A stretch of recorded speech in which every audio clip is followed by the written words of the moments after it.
دیکھو ربیع الاول کے بارے میں لوگ اکثر ایک سوال پوچھتے ہیں کہ عید میلاد النبی منانا, اس میں جشن کرنا, نبی صلی اللہ علیہ وسلم کی آمد پہ خوشی منانا, یہ اسلام میں کیسا ہے؟ ہم رسول اللہ صلی اللہ علیہ وسلم کی سیرت دیکھتے ہیں. پہلی بات تو یہ کہ 12 ربیع الاول نبی کا یوم ولادت ہے, اس پر کوئی صحیح روایت موجود نہیں ہے. اگر ہے تو بھائی کوئی دکھا دے, بھائی یہ روایت ہے, اس کے یہ راوی ہیں, سارے ثقہ راوی ہیں. ایسی کوئی روایت موجود نہیں ہے, اور اس کی وجہ یہی ہے کہ اللہ تعالیٰ نے اپنے نبی کی ولادت کے دن کو امت سے چھپا لیا ہے تاکہ اس میں خرافات نہ, کیونکہ پچھلی امتوں نے کیا نا اپنے انبیاء کی ولادتوں کے دن کے ساتھ. لیکن اگر فرض کر لیں, لوگ بحث کرتے ہیں نہیں جی فلاں نے لکھا ہے تو فلاں نے لکھا ہے, چلو مان لیا کہ 12 ربیع الاول نبی کا یوم ولادت ہے, تو ہمیں رسول اللہ صلی اللہ علیہ وسلم کی سیرت میں یوم ولادت پہ کیا کرنا ملتا ہے؟ احادیث صحیحہ سے صحیح حدیث ہے کہ نبی صلی اللہ علیہ وسلم پیر کے دن کا روزہ رکھتے تھے. صحابہ نے پوچھا کیوں؟ آپ نے فرمایا یہ میرا یوم ولادت, پیر کو آپ پیدا ہوئے. اب دیکھو پیر کو نبی نے روزہ رکھ کے یہ بتا دیا کہ اس میں عید کا تصور نہیں ہے, کیونکہ عید اور روزہ جمع, بولنا پڑے گا آپ لوگوں کو, جمع نہیں ہو سکتے. اب اس کو سیلیبریٹ نہیں کیا جا سکتا. جس دن روزہ ہو جائے گا نا, اب وہ سیلیبریٹ کرنا اس کو ممکن ہے ہی نہیں, اس میں جشن کا تصور ہی ختم ہو گیا. جو ہماری عیدیں ہیں ان میں روزہ رکھنا جائز ہے؟ عید الفطر کو کوئی روزہ رکھے؟ بولو بھائی. اگر جس دن روزہ رکھا وہ عید نہیں ہو سکتی, جو عید ہے وہ روزے کا دن. کیا خیال ہے؟ عید اور روزہ ایک دوسرے کے کیا ہیں؟ اپوزٹ. کیونکہ عید ایک خوشی کا دن ہے اور اس کو سیلیبریٹ کرنا ہے, تو سیلیبریٹ جو کیا جاتا ہے کھا پی کے کیا جاتا ہے یا بھوکا رہ کے کیا جاتا ہے؟ دیکھو آپ کے بچے کا امتحان میں پاس ہو گیا اچھے نمبروں سے, بہت خوش ہیں آپ نے تمام رشتہ داروں کو فون کیا, بھائی میرا بچہ 100 نمبروں سے پاس ہوا ہے, میں بہت خوش ہوں اور میں اب جشن مناؤں گا, ایک سیلیبریٹ کروں گا اس کو. بھائی کیسے کریں گے؟ بھائی آپ تمام لوگوں سے گزارش ہے کہ صبح کا ناشتہ بھی چھوڑ دیں اور کل دوپہر کا کھانا بھی چھوڑ دیں. ہاں بھائی یہ کیا ہو گیا بھائی؟ یہ خوشی ہے یا کوئی غم ہے بھائی؟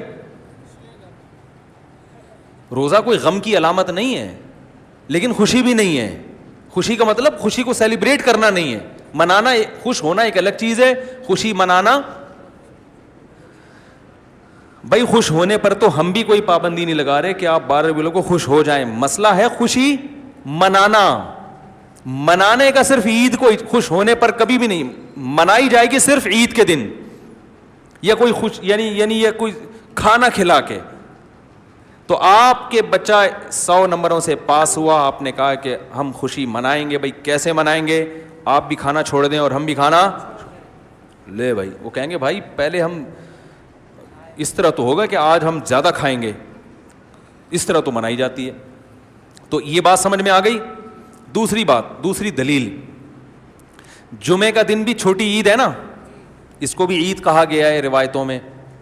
اسی وجہ, اور عید کے بہت سارے احکام جمعے کے دن بھی لاگو ہوتے ہیں. غسل کر کے نہا دھو کے مسجد میں اجتماع ہوتا ہے, عید کے دن بھی غسل کر کے نہا دھو کے اجتماع ہوتا ہے. نبی جمعے کے دن بھی اچھے کپڑے پہنتے تھے, ہم عید کے دن بھی بولتے کیوں نہیں اچھے کپڑے پہنتے ہیں, جمعے کے دن بھی خوشبو لگا کے نہا دھو کے, عید کے دن بھی ایسے ہی. اور حدیث میں جمعے کے دن کو بھی روزے کے ساتھ خاص کرنے سے منع کیا گیا ہے. لا تختصوا لیلۃ الجمعۃ بصلاۃ ولا یوم الجمعۃ بصوم. حدیث میں آتا ہے جمعے کی جو رات ہے اس کو عبادت کے ساتھ خاص مت کرو, اور جمعے کے دن کو روزے کے ساتھ خاص مت. جمعے کو روزہ رکھنا کوئی اضافی فضیلت نہیں ہے, ویسے جائز ہے روزہ رکھنا کہ آپ کی چھٹی جمعے کو ہوتی ہے اس لیے رکھ لیا تو ایک الگ بات ہے, لیکن اس کو خاص فضیلت دے کے رکھنا تو یہ مکمل عید تو نہیں ہے. اس میں عید کا لک بہرحال بولو بھائی ہے, خطبہ بھی ہے, جیسے عیدین میں خطبہ بھی ہوتا ہے, 2 رکعتیں ہیں عیدین میں بھی 2 رکعتیں, تو لک ہے اس میں. اب ذرا ٹیکنیکل پوائنٹ کو سمجھیے گا آپ لوگ. یہودی سب سے پرانی قوم ہے, ان کے لیے جو مقدس دن تھا وہ کون سا تھا؟ ہفتہ, اور وہی ان کی چھوٹی عید تھا. سب سمجھ رہے ہیں نا, اسی میں وہ اجتماع کرتے تھے. عیسائی اس کے بعد آئے, ان کے لیے کون سا ہوا؟ اتوار کو, جو ہفتے کے بعد ہے. مسلمان ان کے بھی بعد آئے, تو ہمارے لیے کون سا ہونا چاہیے تھا؟ پیر. اور یہ یوم ولادت بھی تھا, تو اس کو تو زیادہ فضیلت ہونی چاہیے تھی نا بھائی, عقلی لحاظ سے بھی اور جو حکمت ہے اس کے لحاظ سے بھی. عقلی لحاظ سے اس لیے کہ وہ پہلے تھے تو ہفتہ, پھر اس کے بعد اتوار, تو اب ہمارے لیے پیر. اور اس لیے بھی کہ نبی کا یوم ولادت ہے, تو یہ بطریق اولا پیر کے دن کو فضیلت ملنی چاہیے تھی, کیونکہ وہ نبی کا یوم ولادت ہے. لیکن چونکہ اس میں عید کا کانسیپٹ ہے نا, اس لیے پیر کا نہیں ہوا, بلکہ ریورس کر کے کہاں لے گئے؟ جمعے کی طرف. تو پیر کے دن یا نبی کے یوم ولادت سے عید کا کانسیپٹ اسلام نے کھرچ کھرچ کے نکال دیا ہے کہ اس میں عید کا کانسیپٹ ہو ہی نہیں سکتا, اپوزٹ ہے اس کا, روزہ ہے. بات آ رہی ہے سمجھ میں؟ تو اس لیے 12 ربیع الاول اگر نبی کا یوم ولادت ہے بھی, تو بہت کچھ بھی اگر کرنا ہے تو روزہ رکھنا, ہم تو اس کے بھی قائل نہیں ہیں روزے رکھنے کے, کیونکہ نبی نے پیر کا رکھا ہے, 12 ربیع الاول کا نہیں رکھا. لیکن اگر آپ کو کھینچ تان کے کچھ نہ کچھ ثابت کرنا ہی ہے, تو آپ اس دن کو روزے کا تو قرار دے سکتے ہیں.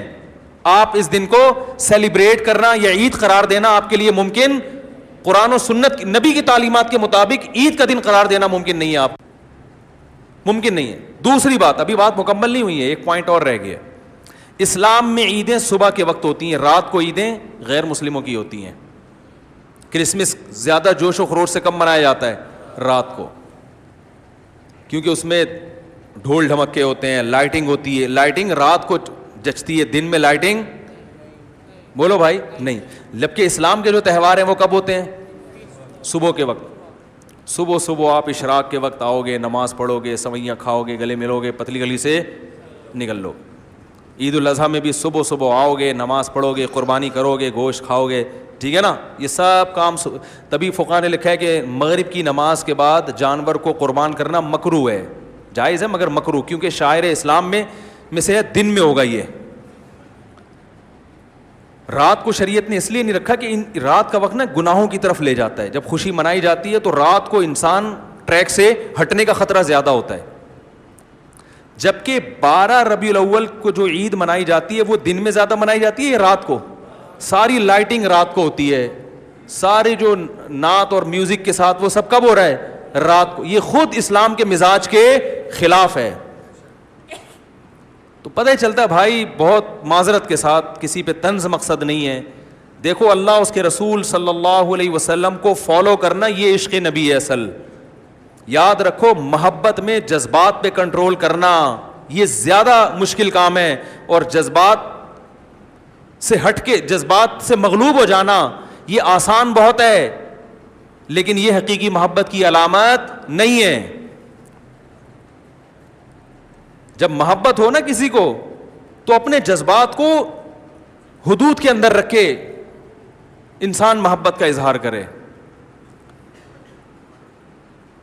اپنے جذبات کو غالب کر لینا, نبی کا عشق ہر مسلمان کو ہے, ہر ایک کا دل چاہتا ہے یہ کرے یوں کرے نبی کی یاد میں, لیکن آپ اپنے اس جذبات پہ کنٹرول کریں. بولے بھائی رسول اللہ صلی اللہ علیہ وسلم کی جو اطاعت ہے وہ پہلے ہے, اپنے جذبات بعد میں. Thanks for watching. Don't forget to like, comment, share and subscribe to Mufti